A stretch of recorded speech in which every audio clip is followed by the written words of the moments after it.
primero en ser ejecutado en el corredor de la muerte en Estados Unidos en este 2026. La sombra del 1998. Un crimen que inició una larga espera.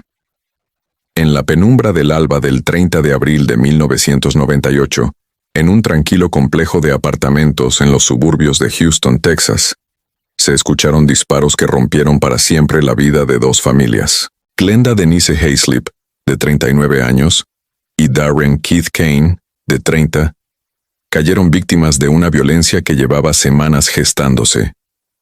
Ese crimen, aparentemente otro trágico titular más, inició un tortuoso camino legal que solo concluiría 28 años después, en una fría noche de enero de 2026, con una inyección letal. Esta es la historia de Charles Victor Thompson, el primer ejecutado en Estados Unidos este año, y del largo y sinuoso peregrinaje hacia una justicia que, para muchos, siempre llegó demasiado tarde. Advertencia. Este documental contiene descripciones gráficas de hechos criminales violentos, detalles sobre procedimientos penales y una ejecución estatal. Se recomienda discreción al espectador. La relación entre Charles Thompson y Glenda Haislip había sido, según testigos y fiscales, intensa y turbulenta. Duró aproximadamente un año, un periodo marcado por un patrón creciente de celos, control y abuso por parte de Thompson. Cuando Glenda finalmente encontró la fuerza para terminar la relación y comenzó una nueva vida con Darren Kane, Thompson no lo aceptó. Su obsesión se transformó en una amenaza constante, un fantasma que acechaba la nueva paz que Glenda intentaba construir. La tensión llegó a su punto crítico en la madrugada del 30 de abril. Alrededor de las 3, Thompson apareció en el apartamento donde vivían Glenda y Darren. Una discusión acalorada estalló en el estacionamiento, tan fuerte que alertó a los vecinos y provocó una llamada al 911. La policía acudió al lugar, pero la situación en ese momento no pasaba de ser una alteración del orden. Los agentes intervinieron, calmaron los ánimos y se limitaron a ordenar a Thompson que abandonara el complejo de apartamentos. Se marchó, pero la calma fue un espejismo, un respiro falso antes de la tormenta. Thompson no se fue para rendirse, se fue para armarse. 3 horas después, cuando la oscuridad era más profunda y el complejo dormía, regresó. Esta vez no venía a discutir. Con un arma de fuego en la mano, forzó su entrada en el apartamento. Lo que siguió fue breve, brutal e irrevocable. Darren Kane recibió múltiples disparos en el torso. No tuvo oportunidad. Glenda Haislip fue alcanzada por un disparo en la cara. Mientras Thompson huía de la escena, dejando a su expareja por muerta, Glenda, con una fuerza sobrehumana, se arrastró por el pasillo hasta el apartamento vecino. Los vecinos que la encontraron, despavoridos, llamaron de nuevo a los servicios de emergencia. Fue trasladada de urgencia en helicóptero médico al Hospital Memorial Hermann en Houston, donde lucharía por su vida durante una semana entera. En ese hospital, mientras los médicos combatían para salvar a Glenda, se gestaría uno de los argumentos legales centrales que perseguiría al caso durante décadas. La defensa de Thompson sostendría hasta el final que Glenda Haislip no murió a causa directa del balazo, sino debido a un error médico durante su tratamiento. Una intubación fallida que le habría provocado una lesión cerebral por falta de oxígeno. Alegaron que la cadena causal entre el disparo y la muerte se había roto. Sin embargo, la ley de Texas es clara en estos casos.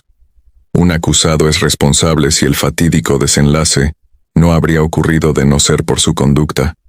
Para el jurado, la bala que disparó Thompson desencadenó la cadena de eventos que llevó a la muerte de Glenda. Sin importar las complicaciones médicas posteriores, la justicia no veía a un paciente en un quirófano, veía a una víctima de un intento de asesinato. El juicio por el doble homicidio capital se celebró en 1999. Las pruebas eran abrumadoras. Thompson fue declarado culpable y sentenciado a la pena de muerte. Pero ese veredicto inicial fue solo el primer acto de un drama legal inusualmente largo y revuelto. En 2001, un tribunal de apelaciones de Texas anuló la sentencia. El motivo fue tan técnico como significativo. La oficina del fiscal del condado de Harris había utilizado de manera inconstitucional a un investigador encubierto para obtener información durante la fase de determinación de la pena. El sistema judicial admitía un error procesal grave. Se ordenó un nuevo juicio, pero solo para decidir el castigo, no la culpabilidad, que permaneció firme. En noviembre de 2005, un nuevo jurado escuchó los hechos del caso. La elección era la misma: vida en prisión sin libertad condicional o muerte, y la decisión fue la misma. Por segunda vez, un grupo de ciudadanos de Texas determinó que Charles Victor Thompson merecía la máxima pena. La sentencia quedó formalizada. La justicia, una vez más, parecía haber hablado. Thompson fue trasladado a la cárcel del condado de Harris para esperar los trámites de su transferencia a la prisión de máxima seguridad, donde residen los condenados a muerte en el corredor de la muerte de Texas. Pero Charles Thompson no era un hombre que aceptara pasivamente su destino. En una celda de esa cárcel, alimentado por la desesperación y una astucia fría, ya estaba planeando una jugada que sorprendería a todo el sistema penitenciario de Texas y convertiría su caso en una noticia de resonancia nacional. No se quedaría a esperar. Iba a escapar. La última palabra, muerte en Huntsville, y el cierre de un capítulo. La fuga de 3 días en 2005 no fue más que un último respiro, un paréntesis de libertad entre una condena a muerte y su cumplimiento final. Tras ser recapturado en Luisiana, Charles Victor Thompson regresó al corredor de la muerte del estado de Texas, donde comenzaría una larga batalla legal que se extendería por 2 décadas más. Su caso, sin embargo, jamás perdió su notoriedad, convirtiéndose incluso en objeto de un episodio de la serie documental de Netflix I Am a Killer. Durante todos esos años, la piedra angular de su defensa siguió siendo la misma: intentar separar su bala del desenlace fatal de Glenda Hayslip.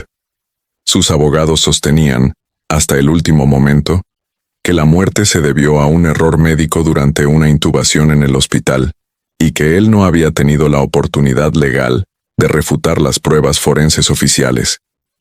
Presentaron este argumento en una última y desesperada apelación ante la Corte Suprema de los Estados Unidos.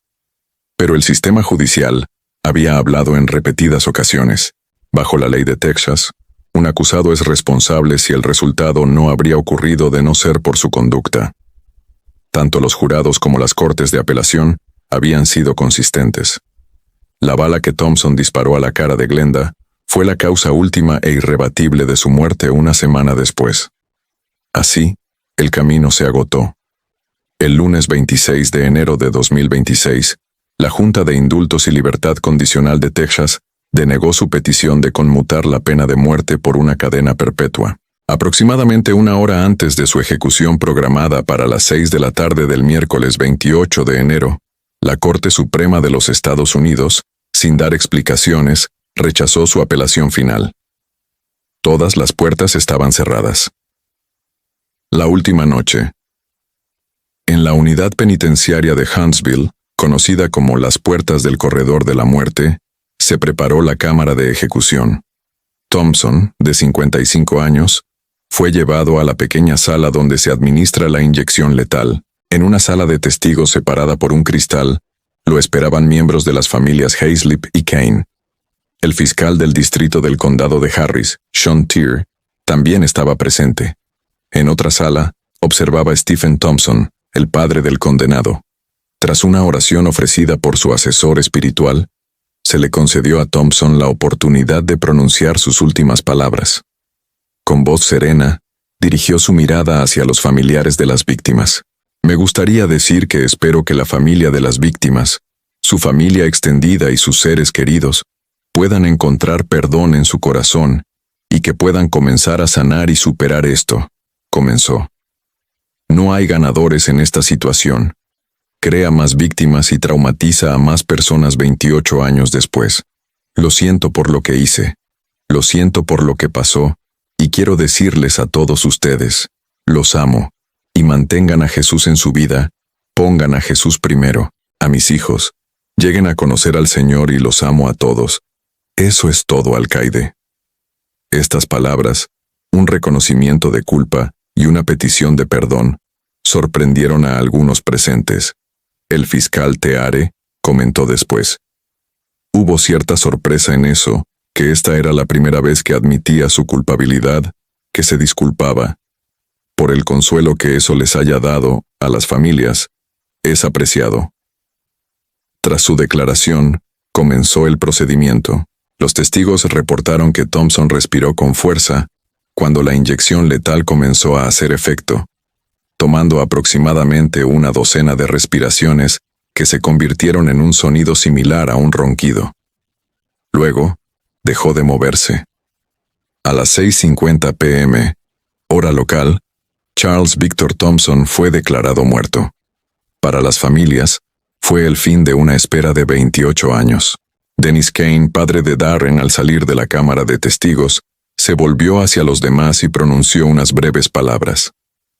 Está en el infierno. El fiscal Sean Teare, por su parte, reflexionó.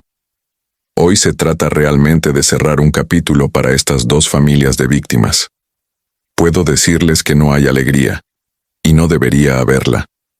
Este es un momento increíblemente solemne cuando el Estado quita una vida. Pero el alivio de que esto ha terminado para ellos era palpable, un legado de violencia y una cicatriz que perdura. La historia de Thompson es más que un crimen pasional y una fuga audaz.